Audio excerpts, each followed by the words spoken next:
नमस्कार दोस्तों, आज हम इस वीडियो में आपके साथ डिस्कस करेंगे न्यूट्रल फ्लेम के बारे में, जो गैस वेल्डिंग फ्लेम का एक टाइप होता है। क्योंकि गैस वेल्डिंग में मटेरियल को मेल्ट करने के लिए जिस हीट की ज़रूरत पड़ती है वो हमें फ्लेम से मिलती है। और गैस वेल्डिंग में 3 टाइप की फ्लेम यूज की जाती हैं: न्यूट्रल फ्लेम, ऑक्सीडाइजिंग फ्लेम और कार्बोराइजिंग फ्लेम। तो इस वीडियो में हम डिस्कस करेंगे न्यूट्रल फ्लेम के बारे में। तो सबसे पहले ये जानते हैं कि इसको न्यूट्रल फ्लेम क्यों कहा जाता है।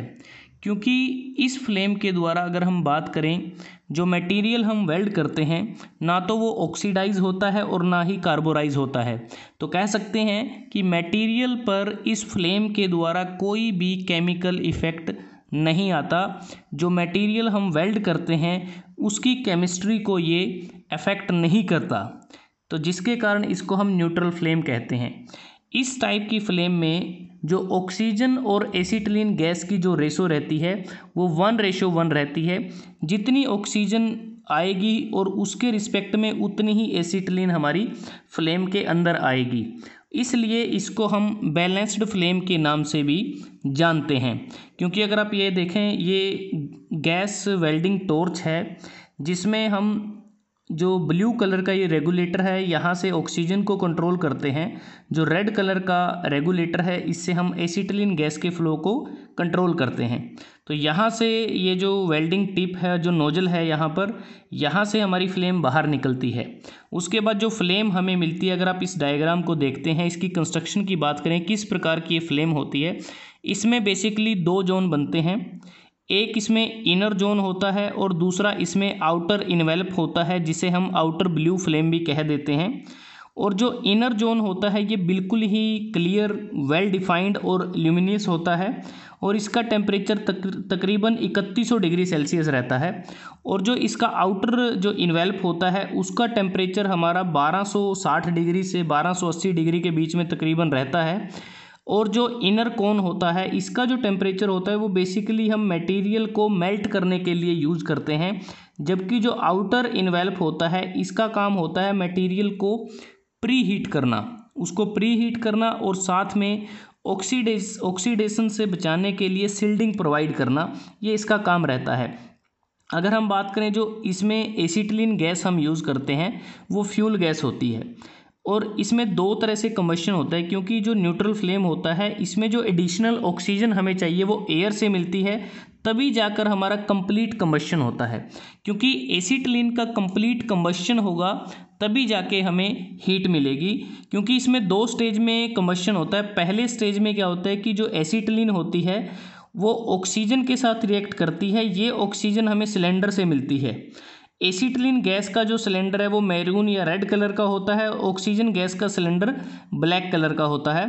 तो इन दोनों में जब रिएक्ट होगा तो हमें कार्बन मोनोऑक्साइड और हाइड्रोजन मिलेगी और साथ में कुछ हीट मिलेगी। और ये जो हीट हमें मिली है ये हमारी, अगर हम बात करें, इसको हमें इंक्रीज़ करना होता है।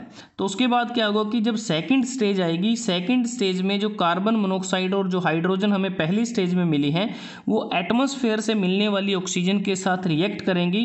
और सेकंड स्टेज में अगर हम देखें हमें ज़्यादा हीट मिलेगी, तकरीबन 812 किलो जूल पर मोल के हिसाब से। और ये जो हायर हीट हमें मिली है ये बेसिकली कंसनट्रेटेड नहीं होती, ये हमारा जो एरिया होता है वेल्ड एरिया, उसको ये लार्जर एरिया पे ये डिस्ट्रीब्यूट हो जाती है। और जिसका हम यूज़ करते हैं मेटल को प्री हीट करने में या फिर सील्डिंग प्रोवाइड की जाती है ऑक्सीडेशन से बचने के लिए। तो इस प्रकार से इसकी कंस्ट्रक्शन रहती है। और उसके बाद अगर हम बात करें, जब इस फ्लेम का यूज़ करते हैं तो हिसिंग साउंड आती है और इससे बहुत ही कम स्मोक है जो बाहर निकलता है। और इसके अलावा अगर हम बात करें, जैसा हमने बात की कि ये एक ऐसी फ्लेम होती है जो वेल्ड मेटल की केमिस्ट्री को इफेक्ट नहीं डालती और इससे हमें जो वेल्ड मिलता है वो दिखने में काफ़ी क्लीन होता है। और इस फ्लेम के द्वारा हम mild steel, stainless steel, aluminium, low carbon structure steel इत्यादि मटेरियल को बड़ी आसानी से वेल्ड कर सकते हैं।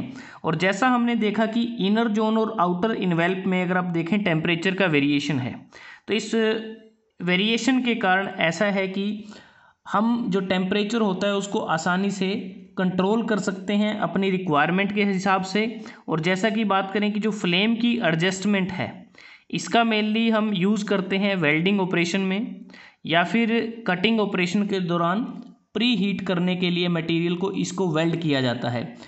और जो न्यूट्रल फ्लेम जैसा हमने बात की हमें तभी मिलती है जब हम जो गैस टॉर्च होती है हमारे पास उसमें से एक वॉल्यूम ऑक्सीजन का और एक वॉल्यूम एसिटिलीन का बाहर निकालें तभी ये मिलती है। अब बात करते हैं कि जो न्यूट्रल फ्लेम है इसको कैसे हम अचीव कर सकते हैं, कैसे हमें मिलेगी। सबसे पहले हम क्या करेंगे, स्टार्टिंग में जो एसिटिलीन प्रेशर रेगुलेटर है इसकी मदद से एक्सेस ज़्यादा अमाउंट में एसिटिलीन बाहर आएगी और उसमें क्या होगा कि जो एसिटिलीन का जो यहाँ पर फीदर होगा वो थोड़ा सा इनर कोन में होगा और उसके साथ क्या है कि साथ में हम क्या करेंगे नेक्स्ट स्टेप में एसिटिलीन की अमाउंट को कम कर देंगे और ऑक्सीजन की अमाउंट को इंक्रीज़ कर देंगे, जिसके परिणाम स्वरूप क्या होगा कि जो यहाँ पर एसिटिलीन फीदर बनेगा वो डिसअपीयर हो जाएगा और जैसे ही एसिटिलीन का फीदर यहाँ से डिसअपीयर होगा तो न्यूट्रल फ्लेम हमारी शुरू हो जाएगी। क्योंकि न्यूट्रल फ्लेम में सिर्फ दो ही जोन हमने बताए हैं, एक इनर कोन होता है, दूसरा इसमें आउटर इन्वेल्प होता है। क्योंकि ये एक ऐसी फ्लेम है जिसको हम ऑक्सी एसिटिलीन वेल्डिंग में सबसे ज़्यादा इसका प्रयोग किया जाता है। और इसमें जो वेल्ड करते हैं, जैसे एग्जांपल के तौर पे अगर बात करें, जब हम स्टील को वेल्ड करते हैं तो स्टील को वेल्ड करते समय अगर आप देखें इस फ्लेम से क्या होगा कि जो मोल्टन मेटल हमें मिलेगा, जो वेल्ड पूल मिलेगा वो काफ़ी क्लियर होगा और जो मेटल फ्लो करेगा वो बिना बॉइलिंग के और बिना स्पार्किंग के आसानी से वो फ्लो करेगा। तो इस प्रकार से न्यूट्रल फ्लेम की कंस्ट्रक्शन होती है, इसके कार्य होते हैं और किस किस मटेरियल पे इसको किया जाता है वो हमने आपके साथ डिस्कस किया।